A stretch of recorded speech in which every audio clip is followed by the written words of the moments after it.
Em 2019 e 2020, o Rodrigo Maia cumpriu um papel fundamental de contraponto ao governo Bolsonaro. Ora em tweets, ora em entrevistas, ele, como presidente da Câmara, diversas vezes foi o primeiro, quando não o único, a vocalizar críticas necessárias ao Bolsonaro quando ele extrapolou os limites democráticos. Mas quem é o Maia de maio de 2021? Como ele está vendo o governo, como ele está vendo a saída dele do DEM, a ida para o PSD e como ele está vendo 2022. Rodrigo Maia me recebeu no apartamento funcional que ele mora atualmente, aqui em Brasília, que é o mesmo de qualquer outro deputado federal. É bem diferente da realidade luxuosa da residência oficial de presidente da Câmara. E numa conversa franca, ele pela primeira vez revelou qual é o fato que ele considera que prova que o ACM Neto, presidente do DEM, o traiu na eleição da presidência da Câmara. O Rodrigo também falou que em 2022, com certeza ele não está com o Bolsonaro, mas ele ainda acredita na construção de uma terceira via em torno de uma única candidatura de centro. Usou palavras bem mais amenas para se referir ao Lula e ao PT, disse que foi um equívoco a oposição da maneira que foi feita aos governos do PT e contou que em 2022 não necessariamente ele vai estar numa disputa nacional. Ele pode disputar o governo do estado do Rio. Vamos ver? Rodrigo, 3 meses depois de você deixar a presidência da Câmara, como é que é a vida na planície? Já fui deputado há muitos anos, virei presidente, voltei para o plenário, não para o plenário físico, porque está com restrição, mas é normal, é sempre uma boa experiência. Claro que a presidência é uma grande experiência, acho que aprendi muito, mas agora é outro momento, com mais tempo para ler, para estudar, para refletir, para de longe, né, acompanhar os atos do governo, as ações no parlamento e poder, com a experiência que acumulei também, participar, dialogando com os líderes de uma parte de partidos, com alguns parlamentares, para que eu também possa continuar exercendo o meu mandato pelo Rio de Janeiro. Você hoje se considera um parlamentar de oposição ao governo? Com certeza, com certeza. Depois que você preside a Câmara 2 anos com o Bolsonaro, se você não sai disso de oposição, do meu ponto de vista, claro, você acaba se tornando um político tão autoritário ou com viés autoritário, como o viés autoritário que tem o presidente da República. Você considera hoje, olhando em retrospecto teus 2 anos com o Bolsonaro, que você errou de alguma maneira na forma de lidar com ele? Não, eu acho que a forma de lidar com ele foi a forma correta, de impor limites. É que as pessoas não lembram do início de 2019, da força que ele tinha, das redes sociais que ele tinha, da forma como ele partiu para cima da minha presidência para me calar, para me colocar numa posição de submissão ao governo dele. E, modéstia à parte, eu fui o primeiro que viu o que era o governo Bolsonaro. O autoritarismo, um governo sem pauta, um governo sem ética, né? Eu fui o primeiro a bater numa entrevista no Estadão, como eu disse, esse governo é um mar, é um deserto de ideias.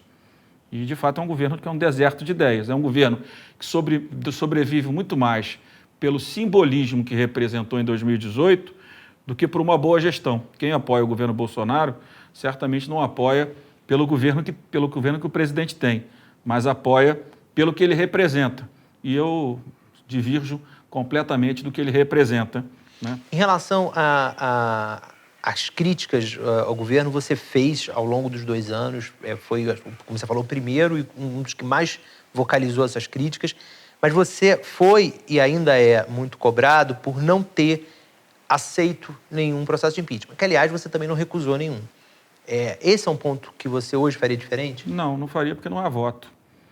Hoje não há voto. Aliás, hoje, do segundo semestre do ano de 2020 para frente, o governo constituiu uma base.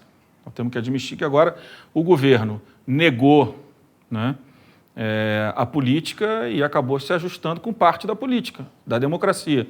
Então, se a situação era difícil, o mais difícil ficou do processo da pandemia para frente, que foi onde o presidente enxergou, eu acho que do ponto de vista errado, porque eu nunca achei que tinha votos para isso, que eu poderia a qualquer momento deferir um processo de impeachment, organizou uma base. Hoje ele tem uma base, nós não podemos negar isso.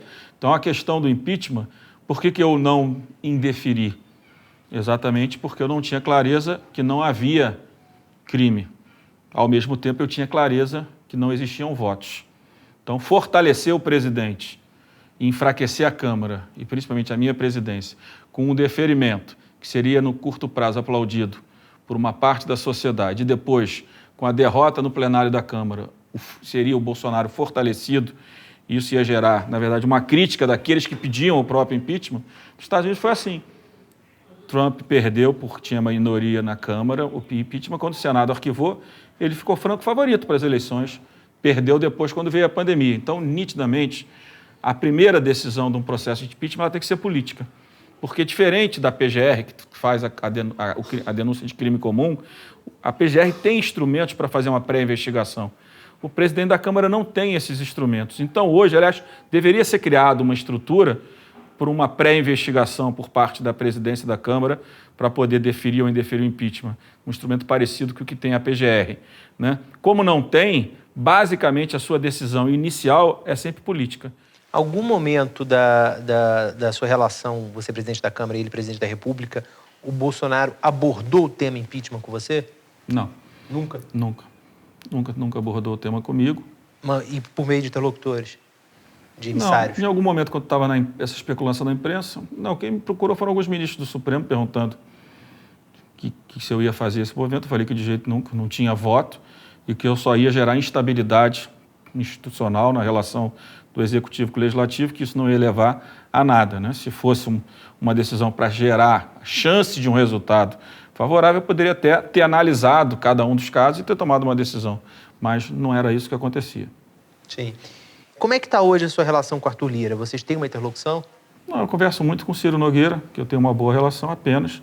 Estou aqui, converso muito mais com deputados que construíram uma relação de amizade, dou opinião quando sou procurado, coloco meu ponto de vista muitas vezes nas redes sociais, como coloquei agora em relação à privatização da Eletrobras, ao texto apresentado, e assim vou exercendo meu mandato de parlamentar. Como você está vendo o Lira em relação à oposição? Ele está sendo muito criticado por restringir o espaço da oposição. O Arthur sempre teve uma boa relação com a esquerda, né, com a oposição. Eu acho que ele, do meu ponto de vista, claro, ele erra com essa mudança regimental no meio de uma legislatura, no meio do jogo, né? Na verdade, você, quando assume mandato, é um mandato de 4 anos. Quando você muda a regra do jogo no meio, não é bom. Não é bom para ele, não é bom para o governo, não é bom para a oposição. E mais do que isso, né? Hoje, ele é governo, né? Ele faz parte do governo, o partido dele. Daqui a 2 anos, ele pode ser oposição, né? Porque ele pode dizer, não, o PP vai ser sempre governo. Mas, em algum momento, um presidente pode dizer, nesse momento, eu não quero o PP na minha base. Aproveitar que você falou de DEM, hoje é um caminho sem volta, né? Ficou uma situação ruim. Eu acho que o presidente do partido, eu não quero falar muito disso, eu entrei com o meu pedido de filiação oficialmente no sábado, então, para mim, o DEM é uma questão do passado. Eu acho que eu já coloquei de forma clara, às vezes de forma até muito dura, do ponto de vista da forma, não no conteúdo, não no mérito. No mérito, eu acho que eu estou na posição correta daquilo que eu sei que foi feito com o nosso movimento, da qual o DEM, em tese, fazia parte. Sobre isso, eu vou te perguntar uma coisa. Você já falou várias vezes em público que você se considerou traído pelo DEM, pelo presidente do partido. Na figura do Assemineto, né, o presidente do partido. Nunca falei que os deputados me traíram. Os deputados seguiram a orientação do presidente do partido e alguns apoiavam o governo Bolsonaro, nitidamente, claramente. O deputado Pedro Pion sempre foi bolsonarista. Natural que ele apoie o candidato. Nunca cobrei de nenhum deputado, mesmo ainda na presidência, nenhuma posição em relação a isso, né? A minha cobrança é a questão partidária institucional. O partido me pediu que lançasse o Baleia candidato, que ajudava a candidatura no Senado. Fiz todos os movimentos com o partido. E no último dia, porque eu fui alertado antes, mas não acreditei, eu vi que existia um acordo do presidente do meu ex-partido com o presidente Bolsonaro e com o presidente do PP. Só consegui acreditar isso só consegui enxergar no último dia. Então, mas é esse ponto que eu ia te perguntar, porque você diz isso, faz essa afirmação, o Assemineto diz que não houve traição, mas você teve algum momento, alguma prova de que houve? Ou foi a sua percepção? Tenho prova. Qual? Ele mandou deputados assinarem a lista do Arthur Lira para criar um ambiente da neutralidade. Ele, como presidente do partido com o poder que tem, deixar que os 5 deputados da Bahia votassem com o Arthur Lira. Porque fulano é amigo, eu também sou amigo. Se fosse por amizade, não tinha nem eleição na Câmara, todo mundo ali acaba sendo amigo, não é isso? É claro, ele me pede para apoiar o Baleia e ele deixa o partido, em nome do partido, Ele não falou como o prefeito Assemineto. Ele falou em nome da presidência do partido, nós pedimos que lance o Baleia. Nós fizemos todo o evento, todos os eventos que nós fizemos, respaldados por ele. Ele tem documento oficial dizendo que o partido apoia formalmente o Baleia. Está na minha peça, no TSE. Está na minha peça, um documento oficial, está no meu WhatsApp, documento na nota oficial que ele me mandou, dizendo que apoiava o Baleia. Aí no último dia ele veio me dizer porque perdeu o controle, porque isso, porque eu fiz. Então o Neto traiu. O Neto fez o acordo, do meu ponto de vista, para o João Roma ser ministro. Depois da confusão comigo, aí ele rompeu com esse acordo e radicalizou contra o João. Entendeu? Mas é óbvio que ele fez. Ele traiu, e é tanto traiu que todo mundo diz aqui que traiu. Né? Por exemplo, eu tive com um líder importante do PP, ele falou, não, Rodrigo, até ele preservou o governo, não foi com o governo o acordo, foi só com o PP. Com Ciro Nogueira, isso? É isso, foi só com o Ciro Nogueira. Então, é claro que ele traiu. Na sexta-feira, você foi, depois de anunciar a desfiliação, você foi ali para um tudo ou nada no Instagram, atacou. Daquilo você se arrepende? Não, me arrependo talvez na forma, não no mérito. Não me arrependo. Eu acho que eu poderia ter sido melhor na minha forma. O Maia está fazendo referência aqui a uma série de postagens que ele fez no dia 14 de maio, uma sexta-feira, no dia que ele anunciou a desfiliação do DEM. Naquele dia, ele foi no Instagram do partido e fez uma série de ataques pesados ao Assemineto. Ele disse que ao Assemineto só restou ser vice do Bolsonaro, o que tem um custo para ele lá na Bahia, que é bastante lulista, e fez ataques um pouco abaixo da cintura. Falou que o Neto era um baiano malandro, que foi visto por muitas pessoas como racismo. Falou que o tamanho do caráter do Neto era menor do que a altura dele, fazendo referência à altura do presidente do DEM. Ele pegou pesado. Quando você bate muito, você acaba, de alguma forma, assustando as pessoas até que te admiram. Então, eu acertei no mérito. Ele mentiu na sexta-feira mais uma vez. Em que momento? Quando ele diz, numa nota dele, que ele estava rompendo com Dória por causa da saída do Rodrigo Garcia do DEM. O Rodrigo Garcia sai do DEM, saída do DEM do Rodrigo Garcia é consequência do que o Neto fez na minha sucessão, que obrigou uma antecipação da posição do PSDB em relação à questão de governador. Porque fora do DEM, o Rodrigo teria muita dificuldade de ser o candidato do PSDB por causa do governador Geraldo Alckmin. Então, a consequência dos atos do Assemineto, exatamente a desfiliação do Rodrigo na sexta e a filiação no PSDB. Você acha que ele não apoiaria o Dória em 2022? Não, ele sempre disse para todo mundo que não apoiaria o Dória. Eu acho, não, eu tenho certeza. Aí ele vai, como ele fez hoje, como ele fez sexta, fala, a saída do Rodrigo te rompeu com o Dória. Mentira. Ele nunca apoiou o Dória. Eu não gosto de gente covarde. Eu acho que ele tem que posicionar, eu não apoio o Dória porque eu não considero o Dória um candidato viável que represente aquilo que eu acredito para o Brasil. É legítimo. Agora, ele justificar a ruptura com Dória, e mais do que isso, Guilherme, é mais grave, esse movimento tem que ser muito cuidadoso. Eu acho que o Dória hoje é favorito para ser o candidato que vai unificar a centro-direita, não. Ele está com dificuldade, mas há tempo ainda. Ele é governador de um estado rico. Né? Eu acho que algum dos candidatos que estão colocados tem chance de tirar a vaga do Bolsonaro ou do Lula no segundo turno. Hoje eu acho muito difícil. Mas eu acho que não cabe ao presidente de um partido de centro-direita, de centro, que diz que não apoiará o Bolsonaro nem o Lula, ficar dinamitando as alternativas no campo da centro-direita ou da centro-esquerda. Por mais que ele pessoalmente possa achar isso do Dória, ele é pessoa jurídica. Então o que eu acho é que tem que tomar muito cuidado, senão daqui a pouco esses atos acabam fragmentando de forma definitiva o campo da centro-direita, que é onde eu acho que tem uma chance de ir ao segundo turno tirando o Bolsonaro pela pesquisa do Datafolha. Então, eu não quero mais ficar tratando de Assemineto. Vamos falar de futuro. Sobre o PSD. Hoje, qual é o status da sua negociação com o PSD? Quem negociou foi o prefeito Eduardo Paes, que foi muito solidário comigo na saída do partido. Aliás, o DEM nunca foi um partido que gerava conforto a ele sempre foi um político, historicamente, do PDT. Ele se aproxima do meu pai, quando meu pai era deputado, do PDT. O DEM sempre foi uma passagem, quando eu convidei, ele aceitou, veio, foi candidato a governador, prefeito, ganhou, e quando eu entendi que o DEM tinha voltado às suas origens da Arena, ele na mesma hora foi solidário e saiu comigo. E ele fez um movimento de ir para o PSD, porque ele acredita que o PSD representa melhor o momento político atual, onde, com mais calma, vai se olhar o cenário, não ir para um partido que já tenha pré-candidato a presidente. Ele fez o movimento, eu vou esperar a minha desfiliação, mas a probabilidade de eu não estar no mesmo partido do Eduardo Paes é próxima a zero. Nessas conversas, você publicamente já falou que você, em 22, seja onde você estiver, você não vai estar ao lado do Bolsonaro. Você já falou isso. Nessa conversa com o Kassab, vocês colocaram isso na mesa? Claramente parece que não apoia, não vou dizer que... Isso que tem que responder a ele. Eu não estarei num partido que apoia o Bolsonaro. Não acho que o PSD vai apoiar, mas isso é uma questão... Eu não sou do PSD para... Mas vocês não chegaram a tratar isso com o Kassab? Rapidamente. Eu ainda não tive uma conversa mais longa. Eu acho que o PSD está muito mais, pelo que eu entendi do Kassab, uma candidatura própria. Eu acho que é uma boa alternativa, uma candidatura própria do PSD. Né? Nós não conversamos sobre essa questão, mas eu acho difícil que o PSD, tanto que o Fábio Faria já anunciou que sai do PSD e vai para o PP.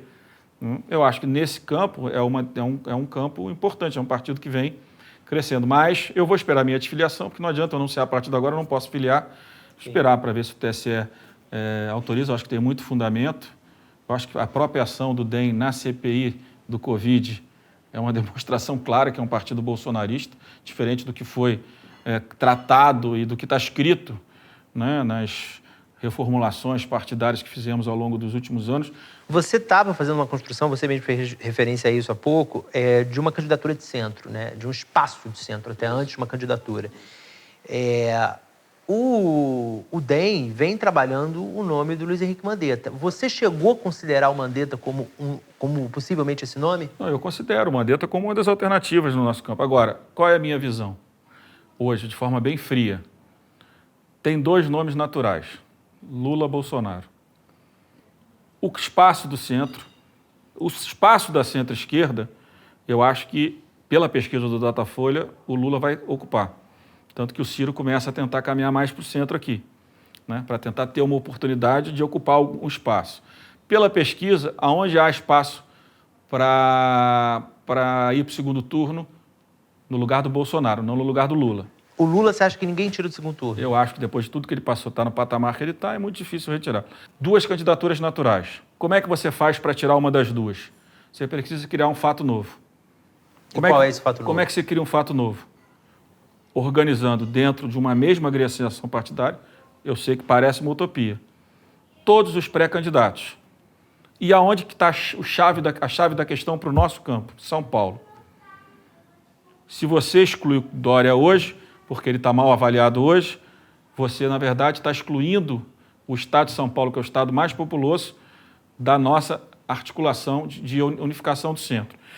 Agora, como é que você faz para não excluir o Dória e dar uma oportunidade a todos até o final do ano, inclusive ao Dória, de recuperar sua avaliação, para que a gente possa construir uma candidatura única, estando todos no mesmo partido, estando todos no mesmo projeto, aceitando a mesma regra.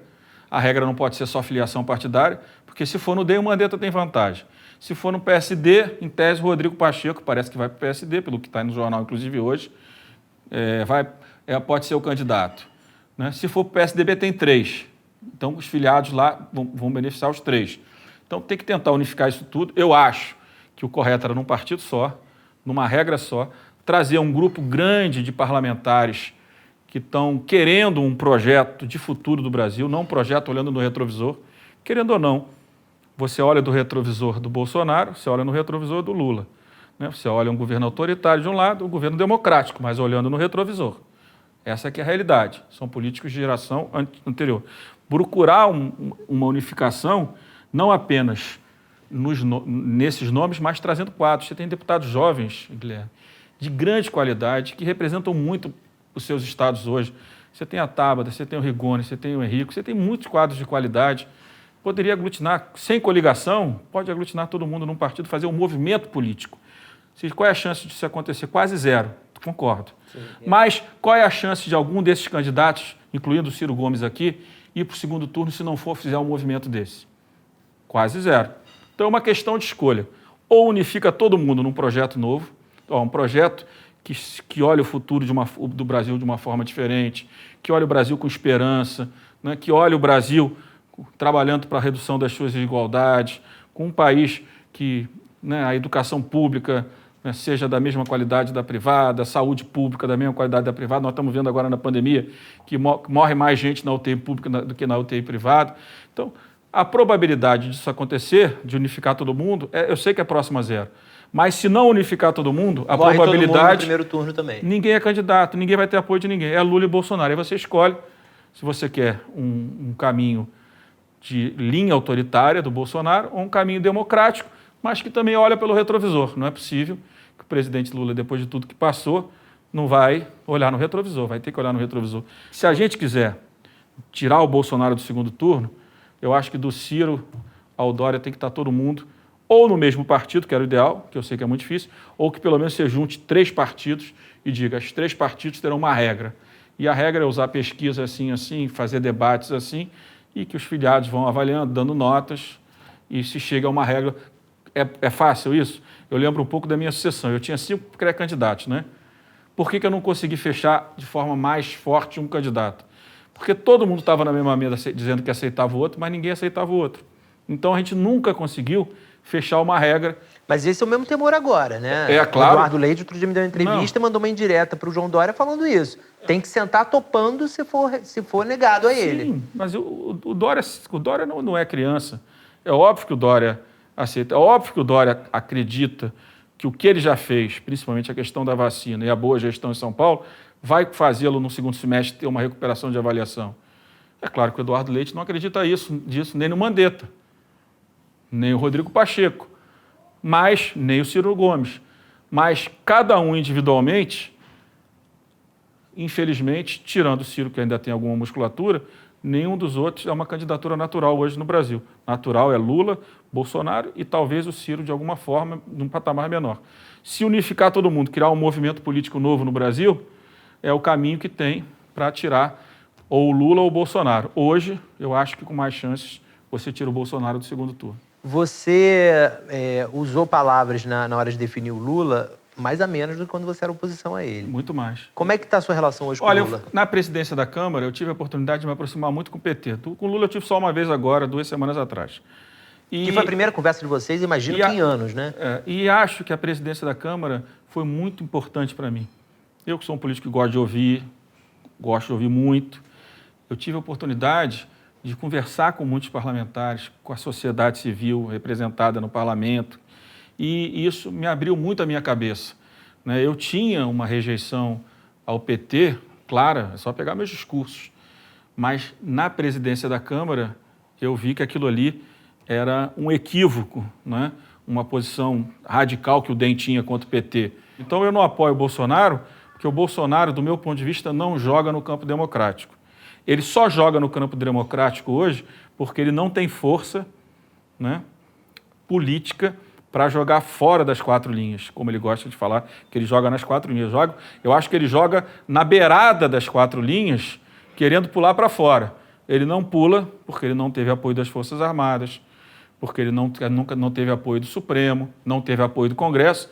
Ele tentou impor com as ameaças. Não podemos esquecer que o irmão do presidente Toffoli foi ameaçado. Eu fui ameaçado. O que ele queria? Impor a pauta do Supremo, a pauta do Congresso, à vontade dele, a agenda reacionária dele. Então, por isso que eu não apoio ele, não dialogo com ele, porque eu acho que ele não é um político, hoje, do meu ponto de vista, que tenha como vontade interior dele jogar nas 4 linhas. Como é que foi a conversa com o Lula? Foi boa. Conjuntura. Foi aqui na sua casa? Não, foi no hotel, conjuntura nacional, conjuntura do Rio, ele preocupado com o Rio. Claro, o Rio é um estado... O Rio é a porta de entrada do Brasil, precisa resolver o Rio. O Rio hoje passa uma crise, vamos dizer assim, parecida com a do Espírito Santo da década de 90, mas de proporções muito maiores. Você toparia entrar numa chapa do Lula se essa candidatura de centro naufragar, não decolar? Olha, eu hoje tenho uma relação muito boa com o PT, mas eu, de fato, olhando para mim como político, eu prefiro muito mais, me estimula muito mais a construção de um movimento desse. Mas isso não der certo, movimento. Você mesmo disse que tem um quê de utópico aí. Mas por que não? Tudo bem, mas a gente tem que acreditar, a gente tem que sonhar. Eu quero continuar sonhando que um grupo de políticos, de prefeitos, governadores, deputados, sociedade civil, podem estar unidos, representando um segmento maior da sociedade, não só um movimento menor como o Novo, que foi um movimento bacana, né, que tem deputados de grande qualidade, apesar de são 8, mas são deputados de grande qualidade, mas muito numa franja da sociedade. Eu acho que a gente pode construir um movimento, né, porque está na política. Estou em 6 mandatos, Guilherme. Eu vou para o 7º, para o 8º, para representar o quê? Para olhar o quê? Então, eu acho que eu fiz muitas coisas, na presidência da Câmara nem se fala, mas agora, como deputado e sem projeto, como alguns, você quer ser presidente da Câmara de novo? Não, não quero ser presidente da Câmara de novo. Não quer? Não pode ser projeto de um deputado ser presidente da Câmara de novo. Sim. Né? O meu projeto é o seguinte, eu quero estar num projeto presidencial, né, que me estimula mais até do que estar pessoalmente num projeto local no Rio, onde eu possa unir essas pessoas. Mas o Eduardo Leite. Você é candidato à reeleição a deputado? Eu não sei o que eu vou disputar ainda, não sei nem se eu vou disputar a eleição, mas a princípio sim. Né? Mas eu tenho que olhar o Rio com o Eduardo, quais são as pretensões. Eu também não posso me negar, daqui a alguns meses, quando a situação partidária resolver, de também não avaliar a possibilidade de uma candidatura majoritária. Eu acho que eu tenho tamanho, não sei se eleitoral, mas político, eu tenho tamanho para pretender o governo, pretender o Senado. Né? Então, eu acho que eu tenho que, primeiro, tentar organizar aqui em Brasília, que é o que me motiva, a política nacional, mudar o Brasil. Né? Desses nomes todos, se você tivesse que marcar um X num deles, que vai ser o cara que pode construir essa terceira via, quem você diria? Guilherme, nenhum deles individualmente hoje tem chance de ir para o segundo turno. Agora, o Dória, mais o Eduardo Leite, mais o Tasso, mais o Mandetta, mais o Rodrigo Pacheco, não sei se ele diz para mim que não é. A soma desses candidatos num projeto único, você passa a ter, num deles, uma candidatura tão forte quanto a do Bolsonaro e como a do Lula. Aliás, no segundo turno, mais forte que as duas. Agora, individualmente, se eu começar a marcar um nome aqui, eu vou mesmo votar contrário à tese que eu estou defendendo para você. Eu acho que o Mandetta sozinho não ganha, eu acho que o Eduardo Leite sozinho não ganha, eu acho que o Dória sozinho não ganha, acho que o Ciro Gomes não ganha e acho que o Tasso não ganha. Acho que São Paulo é a chave da questão para a gente, porque o Nordeste é do Lula. São Paulo, se nós não ocuparmos com competência São Paulo, o bolsonarismo vai crescer por falta de opção, vai ser o antipetismo novamente de São Paulo no principal colégio eleitoral. Então a chave é São Paulo. Não dá para escolher como muitos querem o Dória. Não dá para ser tão refratário ao Dória como as pessoas estão sendo. O Dória será candidato se chegar no final do ano com o governo dele muito bem avaliado. São Paulo, um governo com 50% de ótimo e bom em São Paulo, com 22% do eleitorado, certamente ele vai estar com mais de 10% no Brasil. Ele tem chance de chegar nesse caminho? Tem. Muitos acham que a chance é pequena, mas existe. O Eduardo Leite é um governador que tem muito futuro? Sim. O Tasso tem muita experiência, muito prestígio, muito respeito nas elites? Concordo. O Mandetta, talvez desses todos hoje, pelo ativo que conquistou no Ministério da Saúde, talvez seja a imagem de melhor imagem, só que não consegue transformar esse voto. Por quê? Tem algum problema. Por quê? Porque nenhum deles é candidato nacional. O Ciro, né? Que nem eu, de vez em quando, solta a língua, mais do que eu, muito mais do que eu. Então, às vezes, gera medo de algumas pessoas, mas está lá com seus 8%, 6%. Eu acho que o PDT é um campo que tem que estar junto com a gente. Não sei, eu trato com mais dificuldade, porque eu acho que ainda é mais difícil o PDT estar aqui do que os outros partidos. Agora, nenhum desses aí, do meu ponto de vista, sozinho, vai para lugar nenhum. Tem que se criar um campo onde a sociedade fala, pô, tem um grupo de políticos que está juntando gente mais experiente, gente menos experiente, jovens de talento, a sociedade civil, né, e trazendo uma proposta de modernização do Estado, né, que eu acho que é muito importante que isso seja construído. Sem isso, é Lula e Bolsonaro. Aí vamos escolher no segundo turno com quem a gente vai, ou até, dependendo do partido, já no primeiro turno. Você falou de Rio. No Rio a gente não tem essa polarização, como tem no resto do país, mas a gente tem no Rio o berço desse extremismo, o berço do bolsonarismo. Isso. Você toparia, em nome de derrotar o bolsonarismo, fazer pela primeira vez uma coisa inédita no Rio de Janeiro, que seu pai, por exemplo, não chegou a fazer, que é um palanque de direita e esquerda contra esse extremismo? Olha, eu não acho que a gente tenha que ter projeto contra ninguém. Por mais que derrotar o Bolsonaro seja importante. Eu toparia, sim, sentar numa mesa, colocando meu nome e outros nomes, para unificar a centro-esquerda e a centro-direita no Rio de Janeiro, para construir um projeto novo para o Rio de Janeiro. O Rio de Janeiro, mais que o governo federal, precisa de uma ruptura com o seu passado. Não é? precisa romper com todo esse tecido social que foi, né, destruído ao longo dos últimos anos e com um avanço enorme das milícias no Rio de Janeiro. Não estou dizendo que pessoalmente o Bolsonaro tenha relação com isso.